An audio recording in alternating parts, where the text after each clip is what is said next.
நான் ஒரு middle class family. எனக்கு அம்மா இல்ல. அப்பா மட்டும்தான். அம்மா இறந்ததுக்கு அப்புறம் அப்பா என்ன நல்லா பார்த்துக்கிட்டாரு. அவர்கிட்ட பிடிக்காத ஒரு கெட்ட பழக்கம் என்னன்னா, குடிப்பாரு. முன்னாடிலாம் நார்மலா குடிச்சிட்டு வருவாரு. அம்மா இல்லாத இதனால, கஷ்டத்தினால குடிச்சிட்டு வருவாருன்னு நெனப்பேன்.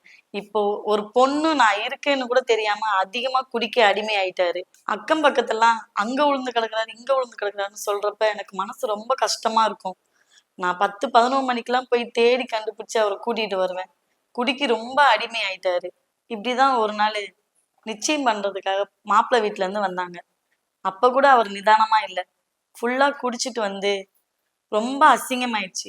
மாப்பிள வீட்ல என்ன வேண்டான்னு சொல்லிட்டு போயிட்டாங்க. எனக்கு ரொம்ப மனசு கஷ்டமாயிடுச்சு.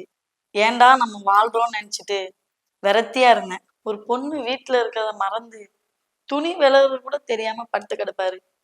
அவரும் வேலைக்கு போகாம நான் வேலைக்கு போய் கஷ்டப்பட்டு கொஞ்சம் கொஞ்சமா சேர்த்து வைக்கிற காசு எடுத்துட்டு போய் குடிச்சிட்டு வந்து படுத்து கிடப்பாரு. எங்க அப்பா குடிக்க அடிமையானதுனால என் வாழ்க்கையே நரகமாயிடுச்சு. என் கஷ்டத்தெல்லாம் சொல்லி என் ஃப்ரெண்டு கிட்ட அழுதேன். அப்பதான் அடிஷன் கில்லர் மருந்த பத்தி என்கிட்ட சொன்னான். அவ சொன்ன மாதிரி ஆர்டர் பண்ணி வாங்கினேன். எங்க அப்பாவுக்கு தெரியாம அவர் சாப்பிடுற சாப்பாட்டுல காலையிலயும் சாயங்காலையும் கலந்து கொடுத்துட்டு வந்தேன். கொஞ்ச நாள்லயே அவர்கிட்ட நல்ல மாற்றங்கள் தெரிய ஆரம்பிச்சது. கொஞ்சம் கொஞ்சமா குடிச்சிட்டு இருந்தவரு இப்ப அதுல இருந்து முழுசா வெளில வந்துட்டாரு. அடிஷன் கில்லர் மருந்து எடுத்ததுக்கு அப்புறம் எங்க அப்பா குடியவே மறந்துட்டாரு. எங்க அப்பா திருந்தி நல்ல மனுஷனா இருக்கணும், அந்த அடிஷன் கில்லர் தான் காரணம். குடிப்பழக்கம், புகையிலை, குட்கா, பான், ட்ரக்ஸ், இப்படி போதை பழக்கம் உலகம் முழுக்க பல வடிவத்தில் இருக்குங்க.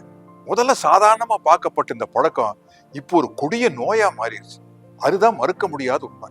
இந்த குடிப்பழக்கத்தை கண்ட்ரோல் பண்றதுக்கு எத்தனையோ சென்டர்ஸ், எத்தனையோ மருந்துகள் எல்லாம் இருக்குங்க. ஆனா பலன் ரொம்ப ரொம்ப கம்மி. ஏன் தெரியுங்களா? இந்த குடிப்பழக்கத்துக்கு ஆளானவங்க குடிச்சாத்தான் வாழவே முடியும் அப்படிங்கிற மனநிலைக்கு ஆளாயிடுறாங்க.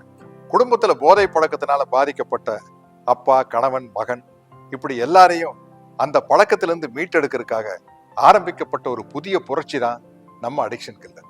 மாறி வரும் போதை பழக்கத்திற்கு ஏற்ப அடிக்ஷன் கில்லர் புதிய வீரியத்துடன் பவுடர் அண்ட் லிக்விடிலும் கிடைக்கிறது. அதனால இதை யூஸ் பண்றது ரொம்ப ரொம்ப சுலபம். இந்த பவுடரை அரை ஸ்பூன் சாப்பாட்டுல கலந்து சாப்பிடலாம். லிக்விட டீ, காஃபி, கூல்ட்ரிங்க்ஸ்ல 2ல இருந்து 5 சொட்டு வரை கலந்து குடிக்கலாம். இப்படி தொடர்ந்து சாப்பிட்டு வந்தா குடிப்பழக்கத்துல இருந்து சில வாரங்கள்லயே மீண்டு வந்துடலாம்.